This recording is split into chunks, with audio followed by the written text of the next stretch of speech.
ममदानी के एजेंडे में मुफ्त बसें हैं, ये पब्लिक ग्रॉसरी की बात है, रेंट को फ्रीज कर देंगे। ठीक है, पसंद होगा लोगों को, जैसा आपने बताया कि अमेरिका में जिस तरह से चीज़ें, आपने कहा कि अगली जनरेशन अपने माँ बाप जितने अच्छे लाइफस्टाइल जी को हाँ, भी नहीं, है ना, कैरी कर पाएंगे, वो जी सब हाँ, है। लेकिन क्या ये पॉसिबल भी है ऐसा कर पाना जो वो कह रहे हैं? क्योंकि जो वो कह रहे हैं, अगर वो हो सकता था तो अभी आपने जी बताया तो कि इससे पिछला भी डेमोक्रेट था, वो कर लेता। नहीं। So for example, in order to do that, वो जो जो हम्म, चीज़ें प्रॉमिस कर रहे हैं, हम्म, मिनिमम वेज बढ़ा देंगे, हम्म, फ्री बसेस कर देंगे, हम्म। और किराए वो फ्रीज हो थो- जाएंगे। किराए रेंट फ्रीज करेंगे, और 2 लाख नए मकान 2 लाख बनाएंगे बिल्कुल जो, नए मकान जी बनेंगे। हाँ, हाँ, इसमें सो पाँच ही, साल के बच्चों हाँ, के लिए मुफ्त और अ, सार्वभौमिक बाल देखभाल की व्यवस्था, जी मतलब हाँ, जी कहीं हाँ, भी जी जाएं हाँ, उनको अच्छा, अमेरिका पैसा देगा भाई। हाँ, और चाइल्ड चाइल्ड केयर केयर वगैरह वाला, भी है। जी जी जी, हाँ, टैक्सेस के तो बारे ये में भी बातें हैं। हाँ, तो ये जो इनके सारे पॉलिसीज़ हैं, these are the social democratic policy, ये सेफ्टी नेट बना रहे हैं बेसिकली। हम्म, तो इसको फंड कैसा किए? देखिए, अमेरिका में ये प इमीडिएटली सवाल पूछ लेते हैं कि आप इसके पैसे कहाँ से आएँगे, हम्म, राइट? तो हम्म। इसके पैसे उन्होंने साफ कह दिया कि जो लोग $1 मिलियन से ज़्यादा पैसे बनाते हैं, मैं उनका इनकम टैक्स 2% से बढ़ा दूँगा। If you make more than $1 million, you will give 2% extra. ये ताकत होती है सर मेयर के पास, हाँ?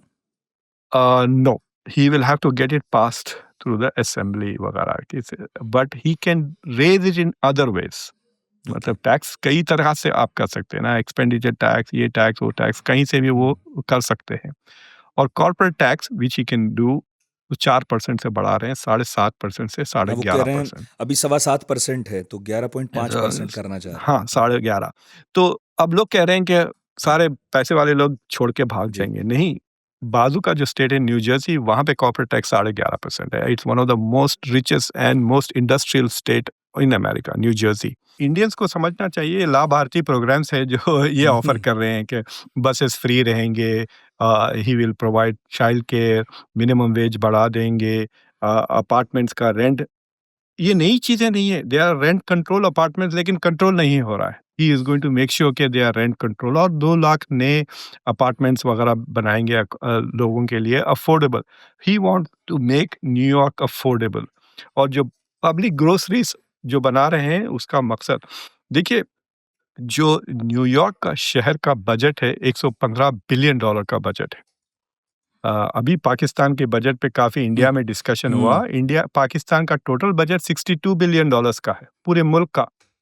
न्यूयॉर्क शहर उसका डबल है, सोच लें आप, budget. So he can afford to do all this, लेकिन उसको के लिए वो 2 चीज़ें करना चाह रहे हैं। वो टैक्स बढ़ाना चाह रहे हैं कि जिनकी आमदनी $1 मिलियन से ज़्यादा आप अगर कमाते हैं, तो आपका टैक्स रेट 2% से बढ़ जाएगा, और जो कॉर्पोरेट टैक्सेस है वो 4% से बढ़ जाएँगे, साढ़े सा सा 7 पॉइंट कुछ है, उससे 11.5 कर देंगे। और दूसरे जो करीबी स्टेट्स हैं जैसे कि न्यू जर्सी, वहाँ भी 11.5% है। तो ये सबसे ज़्यादा प्रॉब्लमैटिक है, ख़ास तौर से अमीर लोगों के लिए। बट वो ये नहीं कहना चाह रहे हैं कि वी डोंट वांट टू पे मोर टैक्सेस, वो ये कहना चाह रहे हैं कि वही ही इज़ एंटी-सेमिटिक, ये है, ब्राउन है वगैरह। So they are attacking him culturally because they are frightened of his economic policies.